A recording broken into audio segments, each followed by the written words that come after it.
Hola a todos, bienvenidos de nuevo a mi canal para un nuevo misterio con Molly Westbrook. Si eres nuevo por aquí, si nunca has visto mi cara en tu pantalla antes, entonces hola, mi nombre es Molly Westbrook y subo videos de crímenes reales como este cada semana. Así que si crees que es algo que te gustaría ver, entonces por favor suscríbete y no olvides activar la campanita de notificaciones para que YouTube te avise cada vez que suba un nuevo video. Esta semana vamos a hablar del caso resuelto de Kenya Monhai. Ella era una joven que salió una noche con sus amigos en 2011 y nunca regresó a casa. Cuando Kenya desapareció, su familia actuó de inmediato para tratar de encontrarla y por supuesto tenían la esperanza desesperada de encontrarla viva y a salvo. Pero a medida que pasaban las semanas y los meses, tristemente eso parecía cada vez menos probable. Y a medida que la investigación de su caso continuaba, había una persona de interés en particular que parecía destacar entre las demás, que parecía levantar más sospechas. Esta persona al principio parecía ser solo una buena samaritana en el caso, sin embargo, a medida que se encontraba más evidencia, la policía descubrió que en realidad era todo lo contrario. Antes de seguir, escucha atentamente esto. Este video aborda el asesinato de una joven y temas sensibles como violencia contra mujeres, violación, abuso sexual y violencia doméstica. Se recomienda discreción al espectador. Así que para el caso de esta semana vamos a regresar a la primavera de 2011 en la ciudad de Denver, que se encuentra en el estado de Colorado, en Estados Unidos, y esta es Kenya Monge. Ella tenía 19 años cuando ocurrió este caso. Ella nació el 26 de enero de 1992 y era originaria del país Honduras en Centroamérica. Ahí nació. Su madre María tenía 15 años cuando tuvo a Kenya y por lo que entiendo, el padre biológico de Kenya nunca estuvo realmente presente en su vida. No pude encontrar su nombre en ningún lado en línea. No creo que él haya tenido mucho que ver con su hija y ya sabes, ser madre soltera, una madre soltera muy joven, fue difícil para María. En realidad, ella misma seguía siendo una niña, así que, según fuentes en línea, la madre de María, o sea, la abuela de Kenya, fue quien tomó las riendas durante los primeros años de la infancia de Kenya. Prácticamente fue ella quien crió a Kenya. Creo que María sentía que eso era lo mejor para su hija, mientras ella ponía en orden su propia vida. Al final, María terminó mudándose a Estados Unidos, creo que a Colorado, y fue ahí donde conoció al hombre que se convertiría en su esposo, un hombre llamado Antonio Lee. Aunque la mayoría lo conocía como Toño Lee, se enamoraron, se casaron y tuvieron 2 hijos propios. Tuvieron una hija a la que llamaron Kimberly y un hijo al que nombraron Antonio. Obviamente él era Antonio Jr. y a los 12 años, en 2004, la mayor de María, Kenya, se mudó a Colorado para vivir con su mamá, sus hermanos y por supuesto su padrastro Toño. Bueno, digo padrastro, pero en realidad Toño era simplemente su papá. Kenya y Toño desarrollaron un vínculo realmente especial, se volvieron increíblemente cercanos. Así que Kenya le preguntó a Toño, ¿sabes? Tengo que llamarte mi padrastro porque no es lo que siento, tú eres como mi papá. Y Toño sentía lo mismo, aunque no eran biológicamente relacionados. Él sentía que Kenya era simplemente su hija, así que estaba más que feliz de que Kenya simplemente le llamara papá. Kenya también era muy cercana a sus hermanos Kim y Antonio. Era una muy buena hermana mayor para ellos. Su papá Toño dijo que a ella le gustaba ser la mayor porque le gustaba sentirse como la jefa, le gustaba decirle a Kim y a Antonio qué hacer. Su hermano Antonio describió a Kenya como alguien que siempre estaba muy feliz. Era una alegría estar cerca de ella. Su hermana Kim, de hecho, la describió como una luz brillante porque hacía feliz a todos a su alrededor. Kenya era amable y confiada, y ella y Kim eran hermanas, obviamente, pero también eran como mejores amigas. Kim dijo que ella y Kenya siempre hablaban de literalmente cualquier cosa. Se sentían lo suficientemente cómodas como para contarse todo y cualquier cosa porque eran muy cercanas. La familia vivía en una ciudad llamada Aurora, en Colorado, que está justo al este de Denver.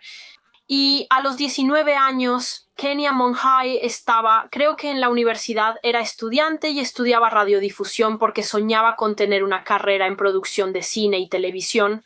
Ella quería ser directora o productora cuando fuera mayor, ese era su objetivo profesional. Para este momento, a los 19 años, ella ya se había mudado de la casa de sus padres y estaba viviendo con su novio Leo en un departamento. Además de la universidad, también tenía un trabajo en atención al cliente para ganar su propio dinero.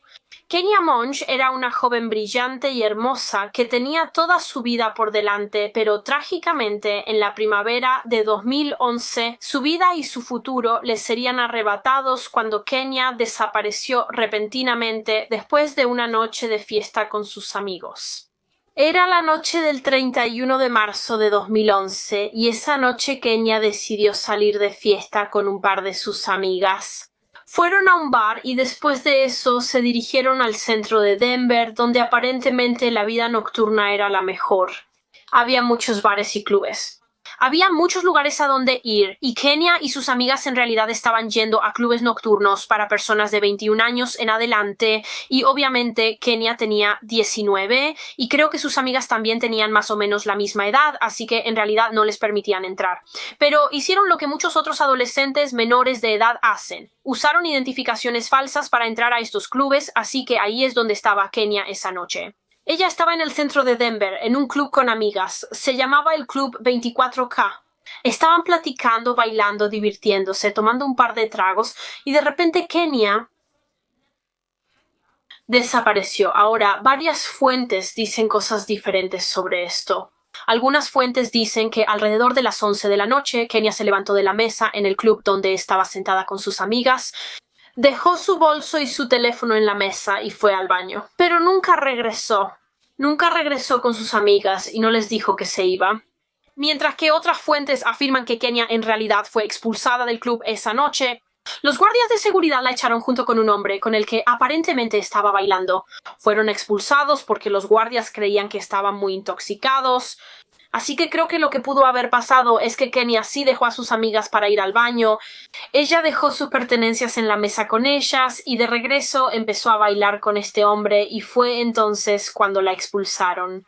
La expulsaron antes de que pudiera tomar su teléfono y su bolso y avisarles a sus amigas que la estaban obligando a irse. Así que en algún momento ella salió del club. Sin embargo, Kenya nunca llegó a casa esa noche. Poco después de salir del club nocturno, simplemente desapareció por completo y nunca se volvió a saber de ella.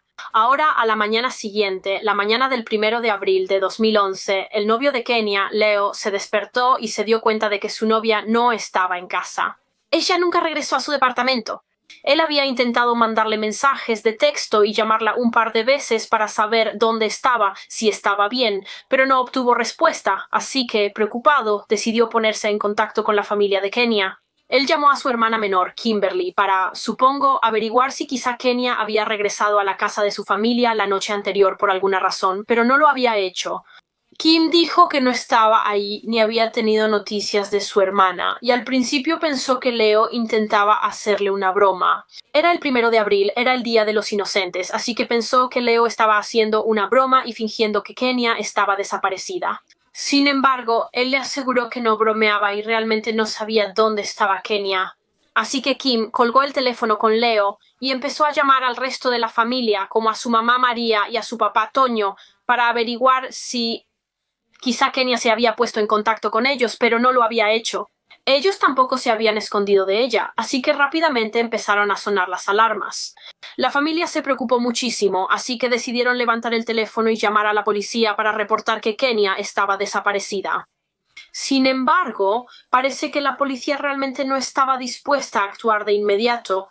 Básicamente, le dijeron a la familia que Kenya tiene 19 años, que técnicamente es una adulta, así que su caso no era una prioridad y creían que eventualmente aparecería. De hecho, le dijeron a la familia, solo esperen. Esperen unos días y si aún no regresa a casa, iniciaremos una investigación adecuada. Es entendible que su familia, especialmente Tony, el papá de Kenya, no estuviera contenta. Él estaba enojado porque la policía no estaba tomando en serio la desaparición de su hija y decidió que no podía quedarse de brazos cruzados, no podía esperar y simplemente tener la esperanza de que Kenya eventualmente regresara a casa. Tenía que empezar a buscarla él mismo de inmediato, así que la familia empezó a llamar a los amigos de Kenya. Contactaron a las chicas con quienes Kenya salió la noche anterior y ellas dijeron a la familia que no sabían a dónde se había ido. Hasta donde ellas sabían, literalmente solo fue al baño y nunca regresó. Comentaron que aún tenían su pase y teléfono porque Kenya los dejó. Entonces Tony les pidió a las amigas si podían llevarle el teléfono de Kenia porque sentía que tal vez había algo en su teléfono que pudiera indicar a dónde había ido después de salir del club. Quizá alguien la recogió, quién sabe, así que las amigas hicieron lo mismo. Le llevaron el teléfono a Tony y él empezó a revisarlo. Estaba revisando su historial de llamadas y sus mensajes de texto. Y hubo un mensaje de texto en particular que le llamó la atención a Tony. Era un mensaje de texto que había llegado a su teléfono esa mañana, creo. Y era de un chico llamado Travis, que no era un nombre que la familia de Kenia reconociera. No conocían a nadie llamado Travis, y este mensaje decía, cito, «Hola, soy Travis, el chico que te dio una aventón anoche, la van blanca y espeluznante. Llegaste bien a casa, así que de inmediato parecía probable que tal vez esta persona llamada Travis pudiera tener información». Su mensaje de texto decía que le dio un aventón a Kenia, pero ¿a dónde? Ella no regresó a la casa de su familia ni a su departamento donde vivía con su novio, así que ¿dónde la dejó? La familia necesitaba saber más, así que de inmediato el papá de Kenia, Tony, intentó llamar a este número, el número de Travis, pero nadie contestó, así que llamó una y otra vez. Llamó incontables veces y no obtuvo respuesta hasta el día siguiente, en la noche del 2 de abril de 2011. Así que casi 2 días después de la última vez que se vio a Kenia, finalmente Travis respondió. Él devolvió la llamada al teléfono de Kenia y habló con su padre, Tony, y confirmó que le dio un aventón a Kenia en su auto en las primeras horas del 1 de abril. Era un desconocido para Kenia, pero afirmó conducir esa noche. De hecho, dejó a una amiga en el edificio de departamentos de ella. Se llamaba el edificio de departamentos Lofts, en el centro de Denver. Y dijo que fue afuera de este edificio de departamentos donde vio a Kenia. Dijo que ella estaba como tambaleándose, parecía que estaba borracha y estaba platicando con un hombre sin hogar. Entonces le preguntó si estaba bien y si necesitaba que la llevaran a algún lugar. Él la llevaría si ella lo necesitaba.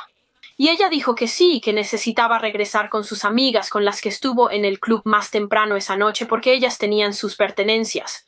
Travis dijo que una vez que ella subió a su auto, Kenia usó su teléfono móvil para llamar a su propio teléfono con la esperanza de que sus amigas contestaran, porque obviamente sus amigas tenían su teléfono. Sin embargo, no contestaron, así que Kenia le pidió a Travis si podía llevarla al club porque tal vez sus amigas todavía estaban ahí. Sin embargo, cuando llegaron al club ya estaba cerrado, así que Kenia le pidió si mejor podía llevarla a su casa, de regreso a su departamento. Así que él empezó a manejar hacia allá y Travis dijo que durante el trayecto Kenia empezó a decir que quería un cigarro, pero él no fumaba. Él no tenía cigarros con él, así que se detuvo en una gasolinera cercana para que ella pudiera entrar a la tienda y comprar algunos, aunque resultó que la gasolinera también estaba cerrada cuando llegaron. Sin embargo, después de que se detuvieron en la gasolinera, Travis afirmó que Kenia empezó a hablar con un hombre, un desconocido que estaba cerca. Él se presentó como Dan, y al parecer Dan estaba fumando, y le dio un cigarro a Kenia. Travis dijo que empezaron a platicar entre ellos en español y Kenia parecía como si quisiera quedarse ahí con él, así que Travis se subió de nuevo a su vehículo y se fue. Simplemente dejó a Kenia ahí en la gasolinera y regresó a su casa y esa fue la última vez que la vio. Así que ese fue el relato de Travis sobre esa noche. Y Travis, de hecho, le dijo a Tony por teléfono, «Mira, puedo manejar y encontrarme contigo en la gasolinera ahora si quieres repasar esa noche un poco más». Y Tony dijo que sí, que estaba dispuesto a hacer cualquier cosa para tratar de obtener respuestas sobre dónde estaba su hija. Pero también Tony quería ir a encontrarse con Travis porque tenía sus dudas sobre la historia de Travis. Él sospechaba bastante de él porque era un desconocido para Kenia, así que Tony no sabía qué tipo de persona era, y además, parecía que él había sido la última persona en ver a Kenia esa noche. Entonces, ¿realmente solo le ofreció llevarla a casa como un gesto amable o esa historia era una mentira? En realidad tenía intenciones más siniestras. ¿Tuvo algo que ver con la desaparición de Kenia? Esa noche, Tony salió de su casa armado con una pistola. Se llevó su pistola para ir a encontrarse con Travis, por si acaso Travis era una persona peligrosa, por si acaso él pudiera haber sido responsable de lo que le hubiera pasado a Kenia. Su esposa María intentó detenerlo para que no se llevara la pistola ni fuera a encontrarse con Travis, pero Tony estaba decidido a ir. Es comprensible que no tuviera la cabeza clara, no estaba pensando con claridad porque su único objetivo era encontrar a su hija y llevarla a casa, y estaba dispuesta a hacer lo que fuera necesario para lograrlo y obtener respuestas. Así que salió de la casa y condujo hasta la gasolinera, y como su esposa María estaba tan preocupada por él, de hecho llamó a la policía y les pidió que por favor se encontraran con su esposo ahí porque él estaba armado con una pistola y ella tenía miedo de lo que pudiera pasar. Así que la policía fue directamente a la gasolinera. De hecho, llegaron antes de que Tony llegara y explicaron por qué estaban ahí. Hablaron con Tony y brevemente con Travis, quien también llegó a la gasolinera en ese momento. Su nombre completo era Travis Forbes, creo que no lo mencioné antes. Pero sí, se llamaba Travis Forbes y tenía 31 años. Los oficiales hablaron con él. Tomaron una declaración inicial y echaron un vistazo rápido a su vehículo. Él tenía una camioneta blanca, pero no hallaron nada inusual. Y después de esto, los oficiales le preguntaron a Travis si estaba dispuesto a hablar un momento con el papá de Kenya, Tony, porque Tony estaba ansioso por hablar con él. Y Travis aceptó, o sea, para eso vino. Así que Tony y Travis hablaron. Travis le contó la misma versión que ya le había contado antes sobre cómo recogió a Kenya esa noche y luego la dejó en la gasolinera con ese tipo, Dan. Y de hecho le pidió disculpas a Tony. Dijo que, viéndolo en retrospectiva, se sentía mal por haber dejado a Kenya con Dan porque tal vez fue ese Dan el responsable de su desaparición. En ese momento no pensó si Dan podría ser una persona peligrosa. Él solo pensó que Kenya estaría bien y por eso se fue. Así que parecía que Travis realmente no tenía las respuestas que Tony y la familia estaban buscando, así que la búsqueda por Kenya simplemente continuó. Sus amigas crearon carteles de persona desaparecida con su rostro y los distribuyeron por la zona local, obviamente con la esperanza de que alguien la viera en algún lugar y se pusiera en contacto para proporcionar su ubicación. Y aproximadamente 4 días después de que desapareció fue cuando la investigación policial sobre su desaparición realmente comenzó. Finalmente la policía realmente iba a comenzar su propia búsqueda de ella. De hecho, creo que incluso el FBI se involucró en el caso en este momento y empezaron a investigar más a las personas en la vida de Kenya, tratando de determinar si alguien que ella conocía personalmente podría haber estado involucrado en lo que sea que le haya pasado. Por supuesto, una de las primeras personas que investigaron fue su novio Leo. Él fue sospechoso desde el principio de este caso porque era su pareja y en muchos casos de desaparición y asesinato, el perpetrador es la pareja de la víctima. Y además, aparentemente Leo y Kenya no tenían la mejor relación. Según entiendo, a veces podía ser bastante tóxica. Así que tal vez Leo podría haber tenido un posible motivo para querer hacerle algo a Kenya. Leo fue llevado a la estación de policía y lo interrogaron. Él negó tener algún conocimiento sobre lo que le pasó a Kenya después de que ella salió del club esa noche. Tuvieron que revisar su teléfono y pudieron ver que él había estado llamando y enviando mensajes de texto a Kenya la noche en que desapareció, preguntándole dónde estaba, cuándo llegaría a casa, si estaba bien, etc. Y los detectives realmente nunca encontraron ninguna evidencia que sugiriera que él estaba mintiendo, así que creo que, en última instancia, el novio fue prácticamente descartado de su investigación.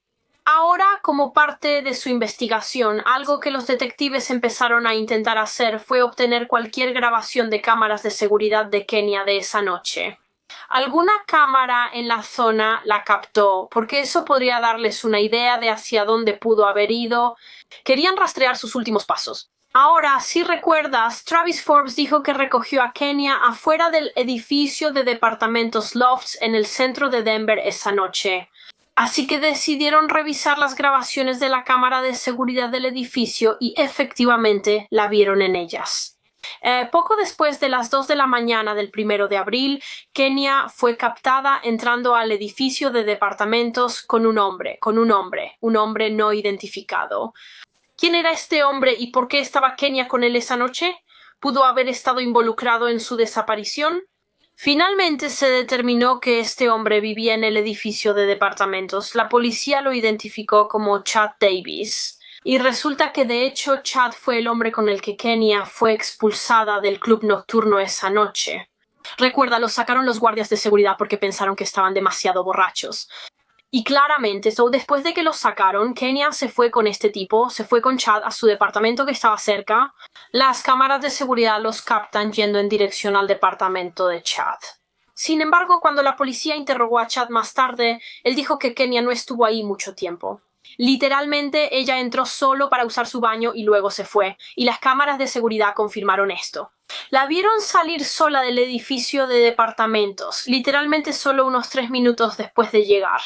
Chad no parecía implicado en su desaparición, ya que ella salió sola de su departamento. Kenya volvió a ser captada por cámaras de seguridad afuera del edificio de departamentos. La vieron hablando con un indigente cerca. Después de esto, la volvieron a ver en la cámara de vigilancia de un hotel. Este hotel estaba frente al edificio de departamentos. Entró al hotel, usó su baño, luego salió, cruzó la calle y regresó a las afueras del edificio de departamentos perdido, donde la vieron de nuevo platicando con este hombre sin hogar, y esto fue alrededor de las 2:35 de la mañana. Ahora, según la versión de los hechos de Travis Forbes, fue entonces cuando él se detuvo afuera del edificio de departamentos después de haber dejado a una amiga y vio a Kenya, le ofreció llevarla y ella aceptó. Todo parece llevar de regreso a Travis Forbes. Él seguía pareciendo la última persona que la vio esa noche, así que lo llevaron a la estación de policía para que diera una declaración completa. Él le contó a la policía lo que pasó, lo mismo que ya le había dicho al papá de Kenya, Tony.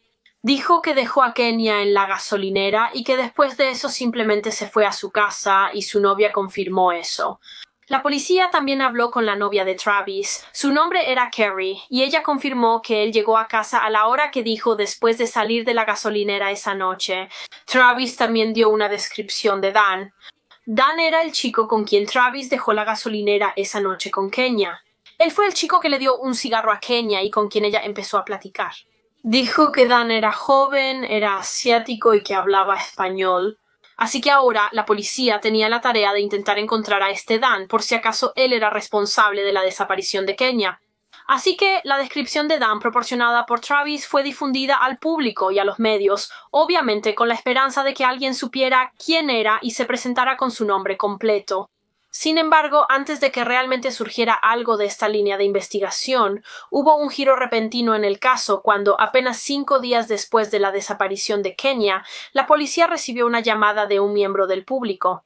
Esta llamada fue de una mujer llamada Monica Poole y ella era dueña de una panadería en Denver. Se llamaba Panadería Debbie o Panadería Debbie y Travis Forbes de hecho trabajaba ahí. Aparentemente él rentaba un espacio en esta panadería porque hacía y vendía barras de granola. Ese era su trabajo. Y cuando Mónica revisó las grabaciones de las cámaras de seguridad de la panadería de la última semana, encontró unas imágenes de Travis que le parecieron bastante alarmantes, que pensó que podrían interesarle a la policía. Creo que para este punto del caso ya era bien sabido que Travis supuestamente fue la última persona en ver a Kenya la noche que desapareció. Todo este caso obviamente estaba en todas las noticias y de hecho el propio Travis había hecho un par de entrevistas en televisión sobre cómo le ofreció a Kenya llevarla a casa esa noche, sobre cómo deseaba haber hecho más para ayudarla. Honestamente parecía que hasta disfrutaba la atención mediática que esto le daba. Así que Mónica habría sabido de la participación de Travis en este caso, pero cuando revisó las grabaciones de las cámaras de seguridad de la panadería el mismo día que Kenya desapareció, empezó a pensar que tal vez él tenía mucho más que ver con la desaparición de Kenya de lo que estaba diciendo.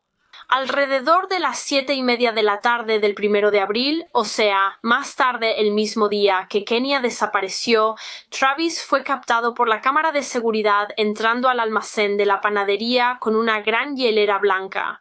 Él la va rodando y en la grabación se puede ver que la hielera está sellada con cinta adhesiva. Hay cinta adhesiva negra asegurada alrededor para mantenerla cerrada. Él rueda esta hielera hasta el almacén y luego la lleva al gran congelador y la deja ahí adentro. Y después de esto, Mónica notó en las grabaciones que cada vez que alguien más de la panadería entraba al congelador, Travis siempre estaba ahí, solo mirando, solo observando lo que estaban haciendo. Y poco después de esto, la cámara de vigilancia se apagó repentinamente. Alguien la desconectó. Y ese alguien fue Travis. Mónica revisó las grabaciones de la cámara de seguridad en su oficina y vio a Travis entrar a la oficina con guantes de látex puestos y desconectar el enchufe. Parecía que, fuera lo que fuera que iba a hacer después, no quería que nadie lo viera. Así que se aseguró de que no hubiera grabaciones de eso. Así que, después de encontrar estas grabaciones de las cámaras de seguridad, Mónica contactó a la policía y los detectives revisaron el material y también pensaron que esto era sumamente sospechoso, así que realizaron una búsqueda en la panadería para ver si podían encontrar alguna evidencia, tal vez incluso encontrar a Kenya, porque quizás era su cuerpo el que estaba dentro de esa caja blanca de refrigeración y por eso Travis la selló con cinta adhesiva porque no quería que nadie la abriera.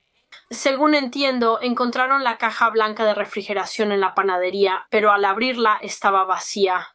Nada, aparte de un olor muy fuerte a cloro, lo que indicaba que había sido limpiada meticulosamente hace poco.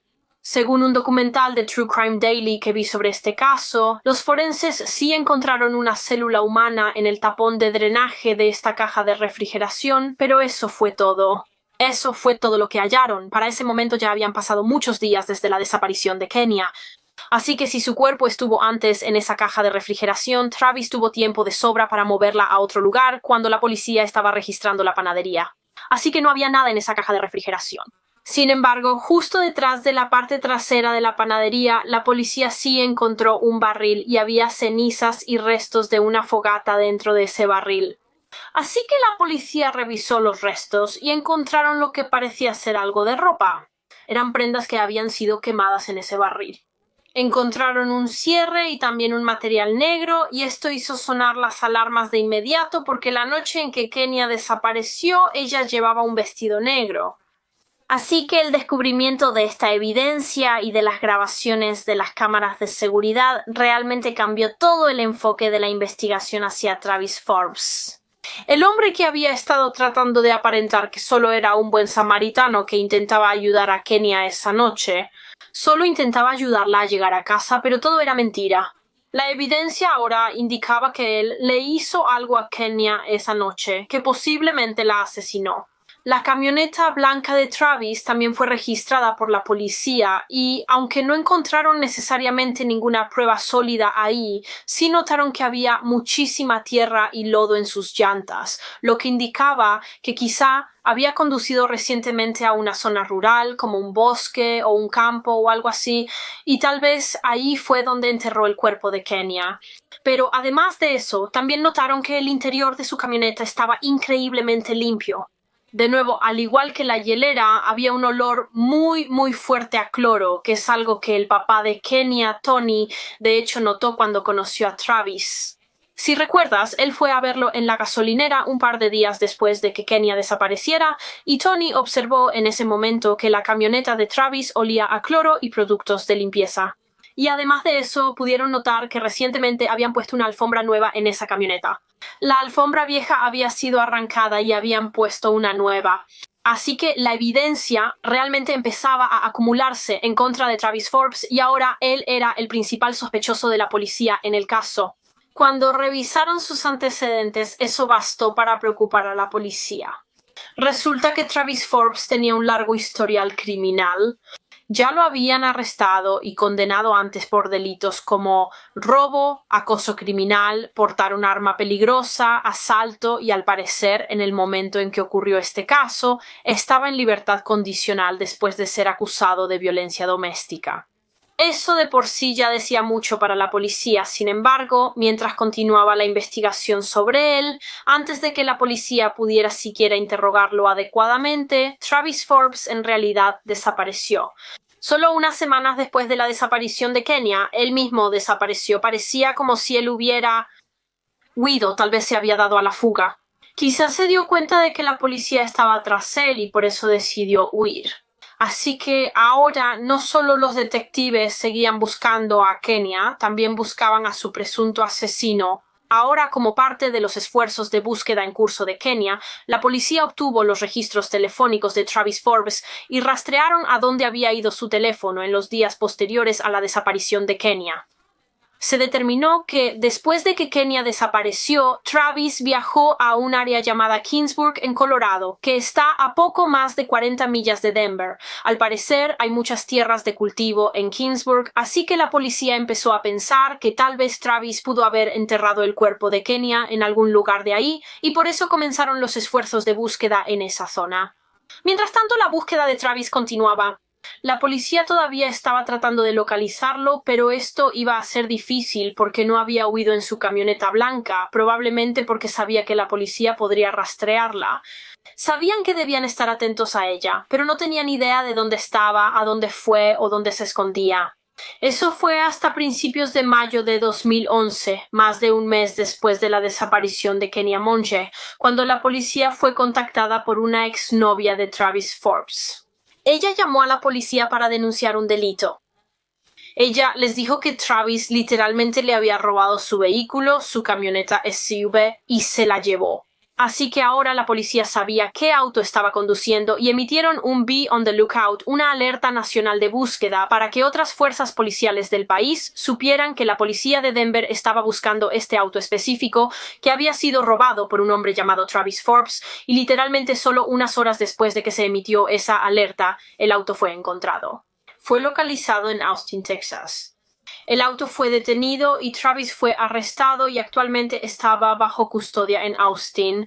Los detectives del caso de Kenia viajaron a Texas e intentaron entrevistar a Travis al llegar.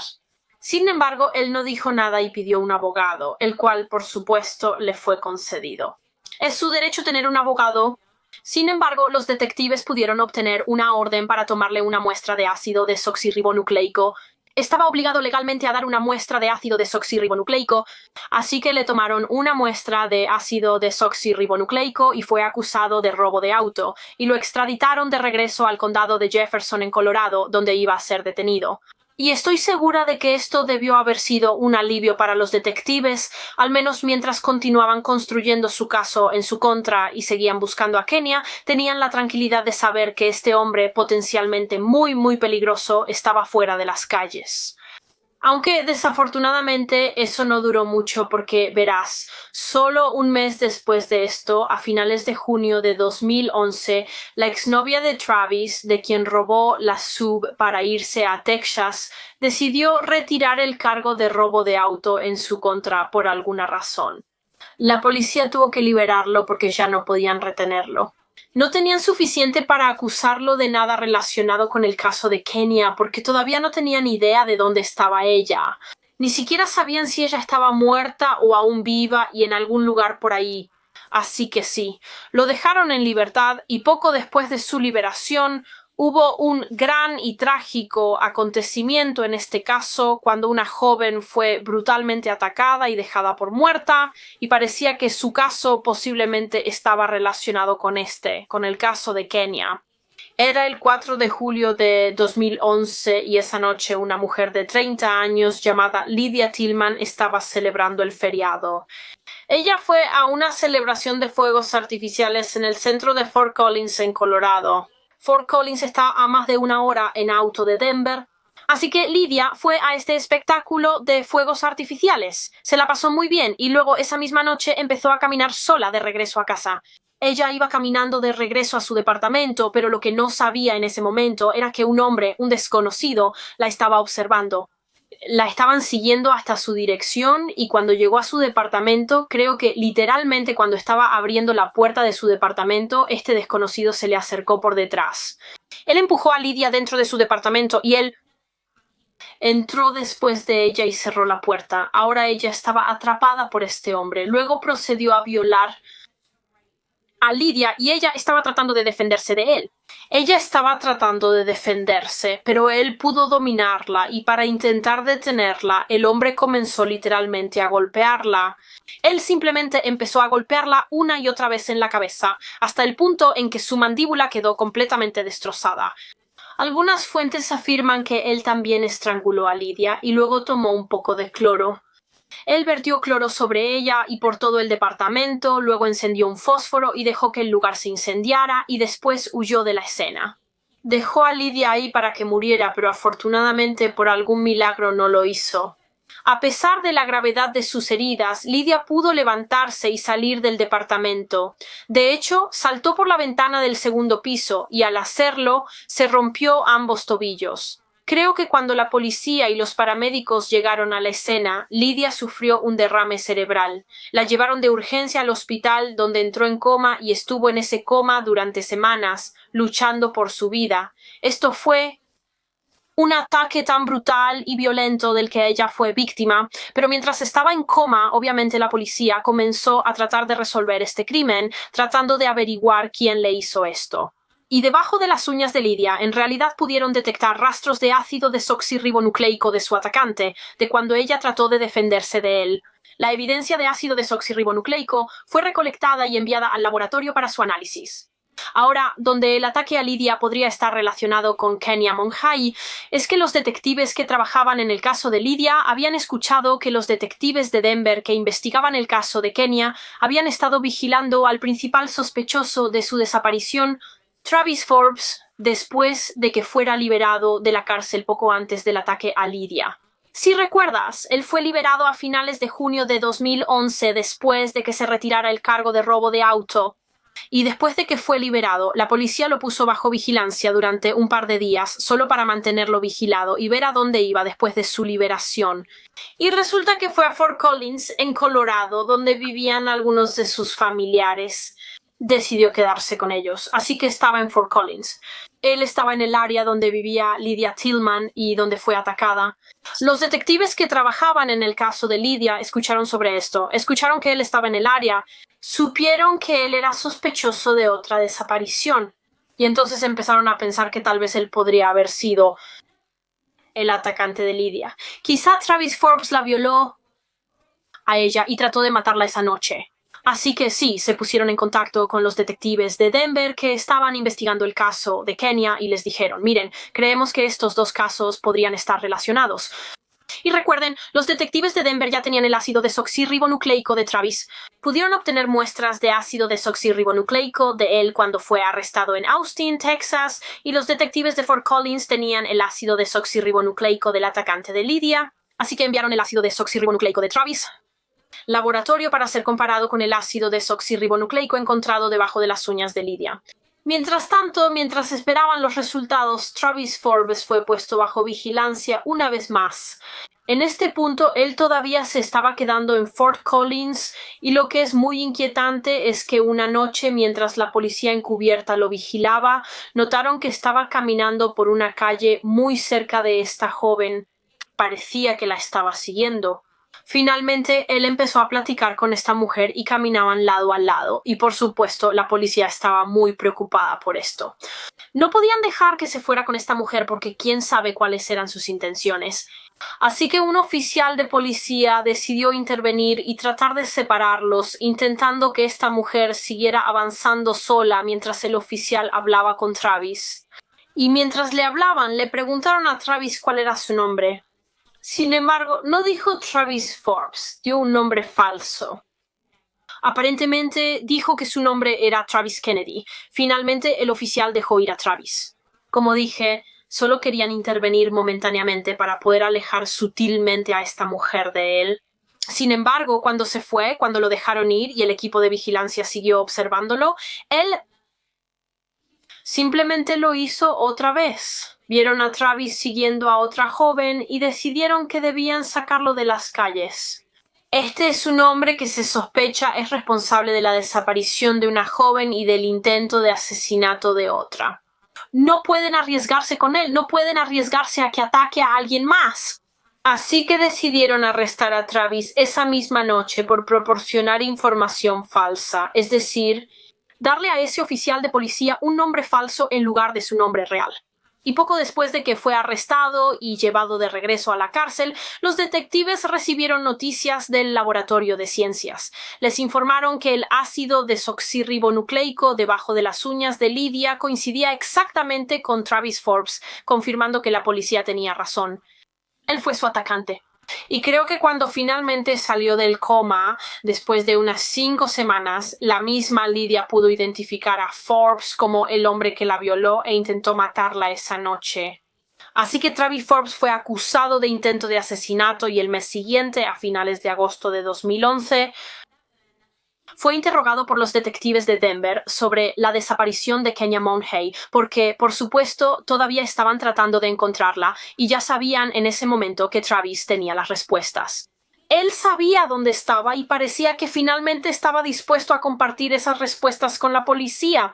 Finalmente estaba dispuesto a ser honesto sobre su verdadera implicación en el caso de Kenya. Se sentó con los detectives y confesó el asesinato de Kenya Monaghan. Y dijo que los llevaría al lugar donde desechó el cuerpo de Kenya con una condición, o mejor dicho, dos condiciones. Travis dijo que les contaría exactamente lo que le hizo a Kenya y exactamente dónde estaba, siempre y cuando, número 1, no le dieran la pena de muerte y, número 2, no lo etiquetaran como delincuente sexual.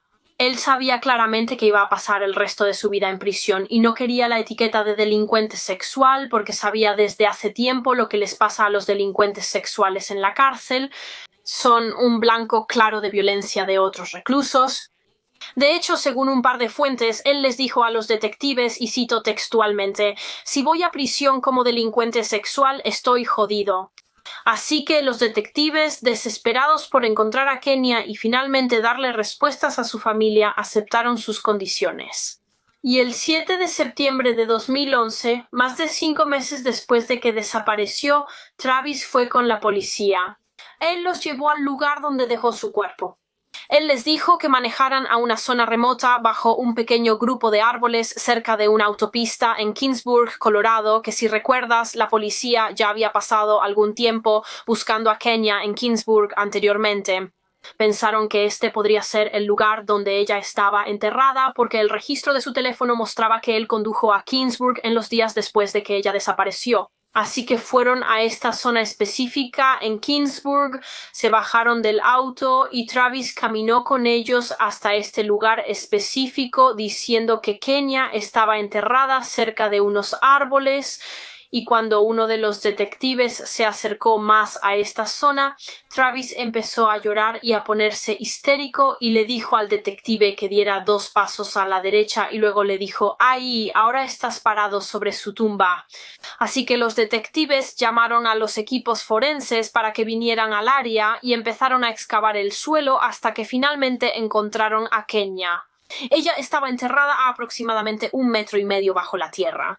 Ella estaba en posición fetal y algunas fuentes también afirman que estaba envuelta en una lona de plástico. Tras el hallazgo de su cuerpo, su familia fue informada, obviamente, y por supuesto quedaron absolutamente devastados. Quiero decir, Kenya había estado desaparecida por más de 5 meses en este punto. Parecía probable que este fuera el rumbo que tomaría el caso, pero estoy segura de que para su familia debió ser muy difícil y seguramente seguían aferrados a esa pequeña esperanza de que tal vez ella estuviera bien, tal vez estuviera viva y en algún lugar allá afuera. Así que recibir finalmente la noticia de que en realidad ese no era el caso, que ella estaba muerta y que había sido asesinada. No puedo imaginar lo doloroso que debió ser eso para ellos. Después de señalar el lugar donde enterró a Kenya, Travis Forbes fue llevado de regreso a la estación de policía donde él les relató a los detectives todo lo que ocurrió la noche en que ella desapareció y fue asesinada. Entonces Travis dijo que esa noche, obviamente en las primeras horas de la mañana del 1 de abril de 2011, se encontró con Kenya al costado de la carretera, afuera del edificio de departamentos Loft, como él afirmó originalmente.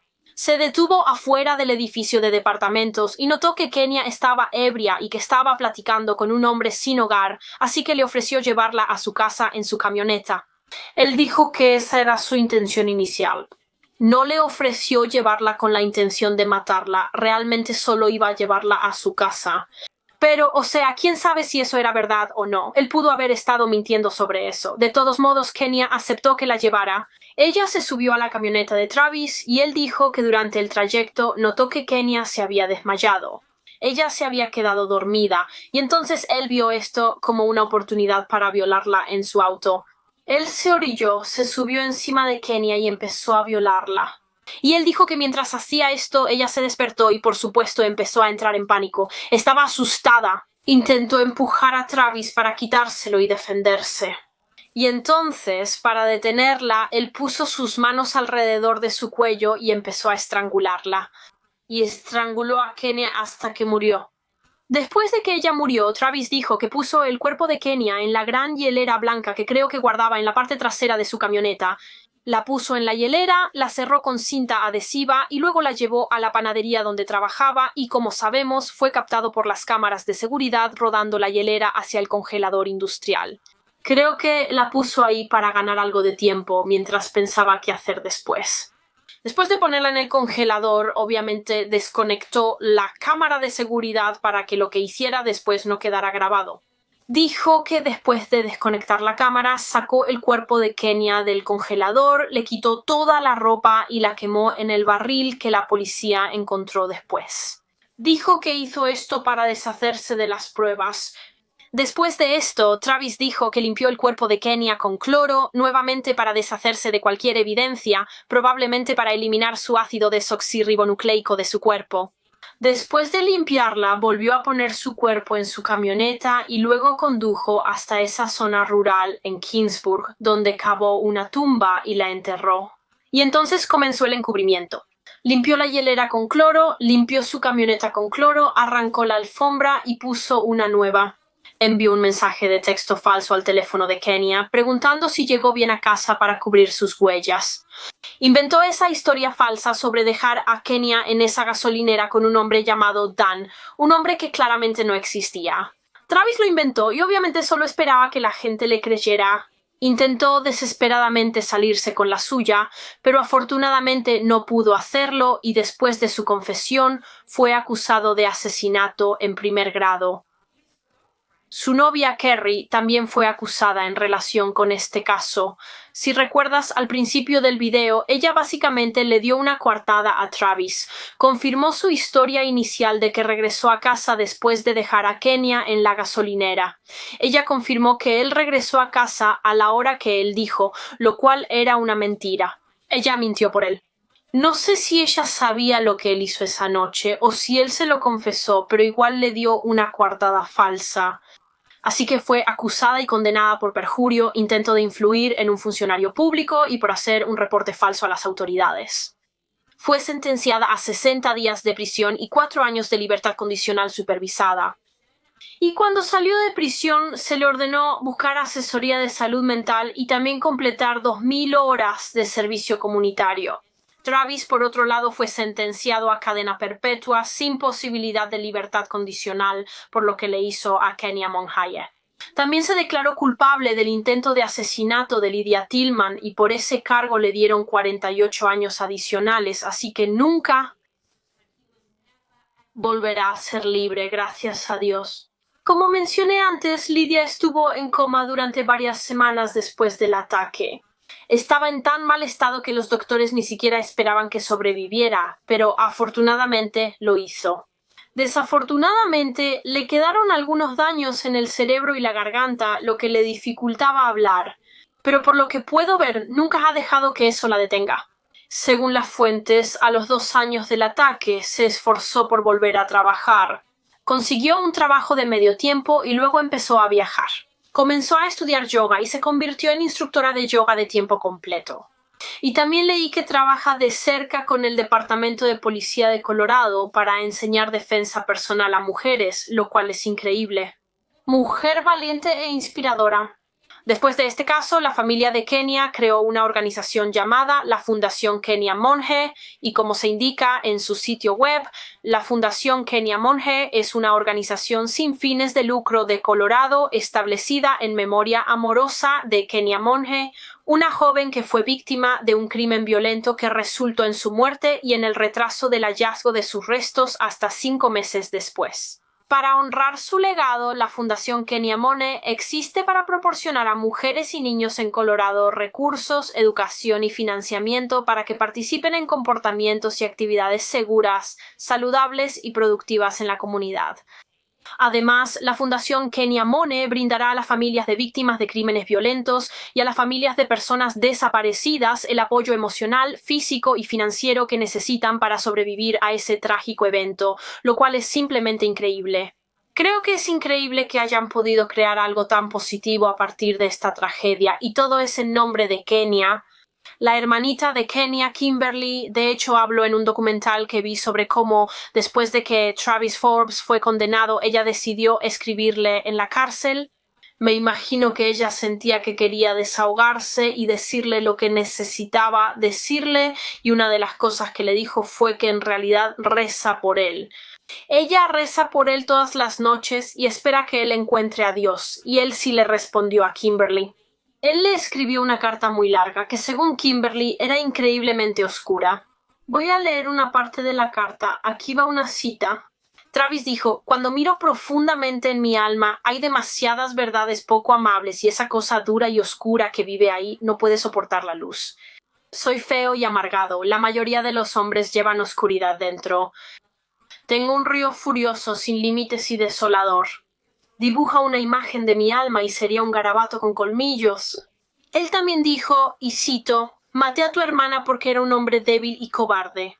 El mal no tiene profundidades misteriosas ni es más complicado. Los actos malvados son simples y vacíos. El padre de Kenya, Tony, ha expresado que cree que hay muchas más víctimas de Travis Forbes allá afuera de las que simplemente no sabemos. Tony incluso dice que cree que Travis probablemente es un asesino serial. Él cree que Travis mató antes de Kenya y que simplemente nunca lo han relacionado con esos crímenes, lo cual es un pensamiento aterrador. Solo le pido a Dios que si tuvo más víctimas enfrente pronto la justicia por esos crímenes. Me alegra que le hayan dado cadena perpetua sin libertad condicional, ya que la idea de que salga libre es aterradora. Pero eso es todo por este caso. Ese es el caso de Kenya Monge, un caso devastador. Kenya era muy joven, apenas tenía 19 años.